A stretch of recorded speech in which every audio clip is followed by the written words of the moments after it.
মানুষের মন এখন খুব নোংরা হয়ে গেছে, বুঝলে? ভীষণ নোংরা, মানে অনেকের রং পাল্টাচ্ছে। মানুষের একটা ভদ্রলোক দেখে, তাদের দেখতে ভদ্রলোক দেখে খুলে নিয়ে যেয়ে দোকান, মানে মাছের দোকান থেকে পচা মাছগুলো সস্তা দামে কিনে নিয়ে চলে আসছে, বুঝলে?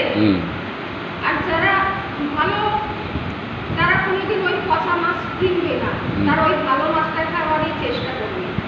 এমনও আছে যে দেখবে যে সবারই ক্ষেত্রে, কিছু লোকের ক্ষেত্রে আছে, কোথায় পচা মালগুলো পাবে, কোথায় পচা ডাস্টবিনের মালগুলো পাবে, সে তুলে নিয়ে আশেপাশে দোকানা করে রেখে দেবে। এদের আর ভালো মন্দ বিচার নেই। একটা ভালো জিনিস পেতে গেলে অনেক তপস্যা করতে হয়। সে তোমাকে